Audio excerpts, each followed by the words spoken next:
Welcome to Cuckoo Classes. Cuckoo Classes, Learning Made Simple. आज के इस एक्सप्लेनर में हम बात करने वाले हैं शिव पूजन सहाय जी की क्लासिक कहानी माता का अंचल की। ये सिर्फ एक पुरानी याद नहीं है, दरअसल ये पेरेंटिंग और पारिवारिक संबंधों को मजबूत करने का एक शानदार प्रैक्टिकल ब्लूप्रिंट है। तो चलिए बिना किसी देरी के सीधे शुरू करते हैं।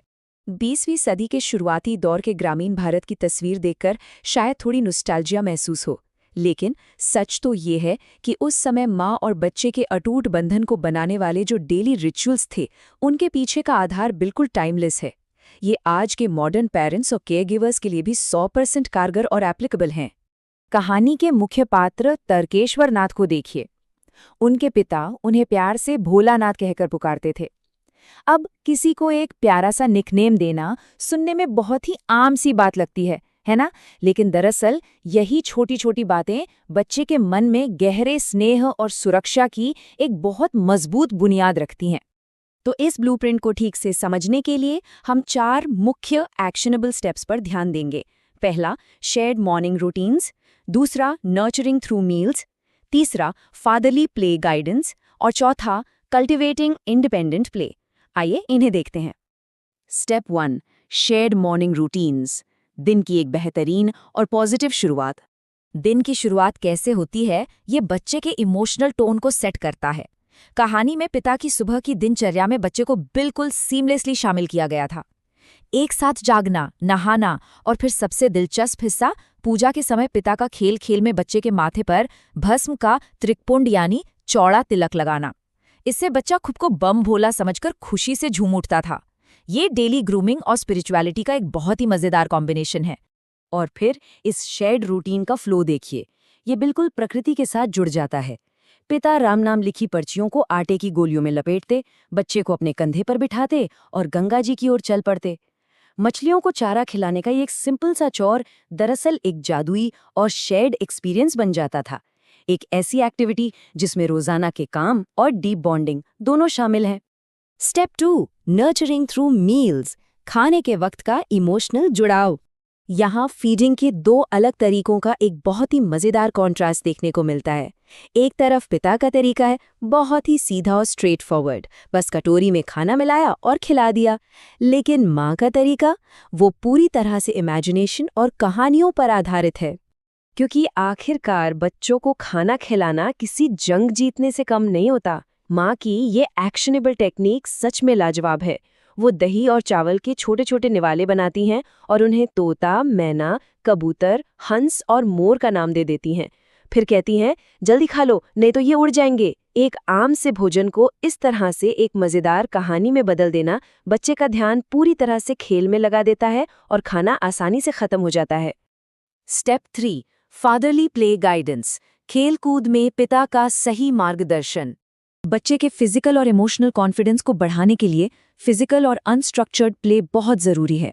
उदाहरण के लिए, गंगा जी से वापस आते वक्त पिता रास्ते में झुके हुए पेड़ों की डालियों पर बच्चे को बिठाकर झूला झुलाते थे। ये सेफ और प्लेफुल इंटरैक्शन का एक परफेक्ट बैलेंस है। और ये हिस्सा चाइल्ड लेड प्ले को बिल्कुल सही तरह से दर्शाता है।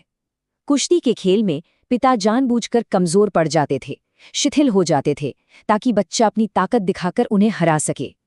बच्चे को इस तरह जानबूझकर जीतने देना उसके आत्मविश्वास को आसमान पर पहुंचा देता है। इन स्नेह भरे खेलों की डिटेल्स को नोटिस कीजिए। बच्चा पिता की मूछें खींचता और बदले में पिता अपनी दाढ़ी बच्चे के कोमल गालों पर रगड़ देते। अगर बच्चा थोड़ा झुंझला जाता तो पिता बनावटी रोना रोने लगते, जिससे बच्चा अचानक खिलखिलाकर हंस पड़ता। ये हल्की फुल्की छेड़छाड़ बच्चे में रिजिलियंस यानी मानसिक लचीलापन डेवलप करती है। Step 4, cultivating independent play. कल्पना को पूरी उड़ान देना। जब बच्चे पूरी तरह सुरक्षित और कनेक्टेड महसूस करते हैं तो वे नेचुरली इंडिपेंडेंट प्ले की तरफ बढ़ते हैं। कहानी में हम देखते हैं कि बच्चे अपने आसपास की आम चीज़ों जैसे मिट्टी, पत्ते और टूटे हुए घड़े के टुकड़ों का इस्तेमाल करके एक पूरी नई काल्पनिक दुनिया बना लेते हैं। उनके खेल सच में बहुत क्रिएटिव होते थे। कभी सरकंडों पर कागज टांगकर मिठाई की दुकान सजाई जाती जिसमें मिट्टी की जलेबियां होती, कभी धूल और बालू से एक मॉक वेडिंग की दावत होती, तो कभी एक चबूतरे पर बैठकर खेती का खेल खेला जाता और फसल उगाई जाती। आज के मॉडर्न केयरगिवर्स इससे एक बहुत प्रैक्टिकल और एक्शनेबल लेसन ले सकते हैं। बच्चों को बिना रोक टोक खेलने के लिए एक सेफ स्पेस देना चाहिए। और सबसे ज़रूरी बात, जब बच्चे अपने खेल में इनवाइट करें तो थोड़ी देर के लिए उसमें शामिल ज़रूर हों। जैसे पिता मिट्टी की मिठाई की दुकान पर ग्राहक बनकर आते थे, लेकिन फिर चुपचाप वहाँ से हट भी जाना चाहिए ताकि बच्चे फिर से अपनी कल्पना में खो सकें। बिल्डिंग लास्टिंग फैमिली मेमोरीज, यानी सुनहरी यादों की मजबूत नींव रखना। तो अगर इन चारों स्टेप्स को समेटा जाए तो बात बिल्कुल साफ है। सुबह की शुरुआत शेड रिचुअल से करना, रोजाना की देखभाल में इमेजिनेशन जोड़ना, चाइल्ड लेड फिजिकल प्ले को प्रायोरिटी देना और इंडिपेंडेंट इमेजिनेशन को बढ़ावा देना। ये स्ट्रक्चर तरीके एक आम और उबाऊ दिन को बच्चों के लिए एक बेहद रिच इमोशनल अनुभव में बदल देते हैं। और ये भी ध्यान रखने वाली बात है कि घर के थोड़े अस्त व्यस्त और क्योटिक पल भी बहुत गहरा असर छोड़ते हैं। चाहे बच्चे के रोने के बावजूद माँ का जबरदस्ती सरसों का तेल मलना हो या पिता का उसे माँ की डांट से बचा लेना हो, यही तो वो पल हैं जो बचपन की यादों की स्याही बनते हैं। यही बातें बच्चे के अंदर सुरक्षा का एक अटूट एहसास पैदा करती हैं। इस एक्सप्लेनर के अंत में हमें इस एक सवाल पर जरूर विचार करना चाहिए।